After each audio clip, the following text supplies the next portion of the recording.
January could be about to get even more silly as apparently a massive transfer war has begun. According to a tweet from Fabrizio Romano, the top 6 of the Championship have all asked about one player, and Wolves are also in the hunt. So who is it? It's someone that everyone is understandably interested in. He's just gone back to his previous club of Liverpool, and it is Fabio Carvalho. Fabio Carvalho is a creative number 10 sort of player that can play out wide, good at creating a lot of chances. He doesn't score that many goals, but when he's creative, oh boy, is he creative. Apparently, Liverpool are interested in looking for a loan deal for the summer for him, and there's a hell of a lot of questions over where he might end up. Liverpool are clearly in the driving seat in this one. There are a lot of clubs with significant interest. Fabio Carvalho is going to want to go out on loan and get a lot of minutes wherever he goes. So this is a very big question. So I've done a quick run through of all the teams that are apparently interested and why they're interested and where it'll fit into the club. And first up, Leicester City. It's completely understandable that Leicester City are looking for some attacking talent right now because they've lost a lot of players to the African Cup of Nations, including Patson Daka, Kelechi Iheanacho.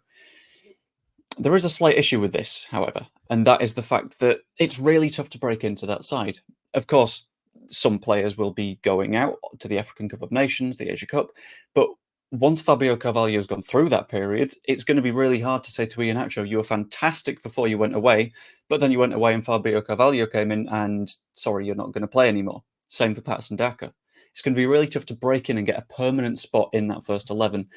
And this isn't necessarily the case with Ipswich Town. Ipswich Town have been a little bit less impressive in terms of their wing play so far this season and in terms of their attacking stuff. Well, I say that. They create fewer chances than a lot of the clubs around them. They're just a lot more clinical with finishing them. And Fabio Carvalho brings that sort of depth and that ability to finish off chances with him, which is something Ipswich would want. And he'd get a hell of a lot of minutes there. But the question is, does he necessarily want to go to Ipswich because it's not as reputable a club? Hard to say. Then there's a question of Southampton, and I don't know if he fits their system. They play with wing-backs rather than wingers. There's a couple of creative midfielders in there, but I'm not entirely certain that that is the perfect system for him to play in. At Leeds United, the question becomes, would he get enough minutes? Money is not really a problem for Leeds United at the moment because just released Jed Spence. That's freed up another loan slot as well.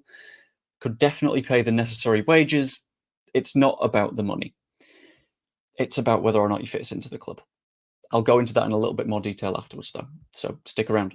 West Brom, I reckon, have slightly different tactics. They're a lot more sort of gritty and grindy and into the challenges, at least when we saw us against them. Admittedly, that Corberan link brings a little bit more Bielsa-y football, so there's that nice little passing bit that can be adapted into, but I'm not completely sure he could take the place of a Diangana or someone like that. Sunderland, you've got another similar question of who does he replace. You've got Jack Clark on one side. Is it Adozie that plays on the other one? I can't quite remember off the top of my head, which is really bad because I've got a Sunderland match going on my second monitor. I'm not sure he takes the same creative position as Joe Bellingham, so it's a weird question. Of course, he'd break into the team, but you risk breaking a little bit of harmony there. And then at Wolves, you've got a question of does he get minutes? It's a Premier League club, but he wasn't able to get in at Leipzig, so there's not really a guarantee that he'd necessarily get into the Wolves squad. If it is Leeds, and this is a big if because I'm going on the back of a Romano tweet that said that we're interested. That could have just been asking the question of what would a move cost rather than diving into negotiations. But there's some very big questions that need to be asked. First up is where does he fit into that first 11?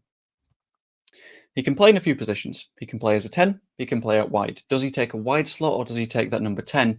And if he's happy to play in that number 10, does he rotate? Because you need to think if you've got Ruter and Carvalho up top, who's playing as your number 9? If you've got Ruter and Piru, there's that same question, I guess, but in a different way, in that Carvalho doesn't have that finishing either. If it's Carvalho, Piru, why have we dropped Ruter? He's one of our better players at the moment. And if he plays out wide, do you drop James? Do you drop Somerville? Or do you just keep those players rotating throughout the rest of the season? That also brings in the question of who do you replace? Because everyone's been playing really well, except arguably Piru, but that is the one position that he doesn't fit into. And Bamford's played there once, and Bamford played there quite well. Additionally, you've got the further question of is he the right profile? Because what we need to do really is we need players that can break down that low block defence. And that comes from intelligent passing, from having good vision, from seeing the moves as they're playing out in front of you. And to be fair, I think Carvalho fits that really, really well. That's something that he can do. And I think If you play him instead of a Piru, who isn't good at breaking down that low block, then you've still got enough attacking talent at the top of the pitch that he's able to do that. You could even take off one of the more holding midfielders, the Kamara, or take off the Ampadu.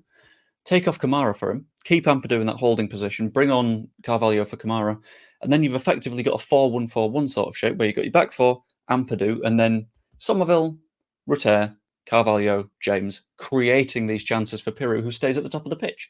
And I think that'd be a very, very fun, good system to work within. But ultimately, I've got one more question. That is, what do you think? The transfer market is a chaotic time. All of these clubs are in with a shout of getting this fantastic footballer. And it's really interesting because we know there's going to be some move for him. But where's it going to be to? Where's he going to play for them? Is he going to get the minutes he wants?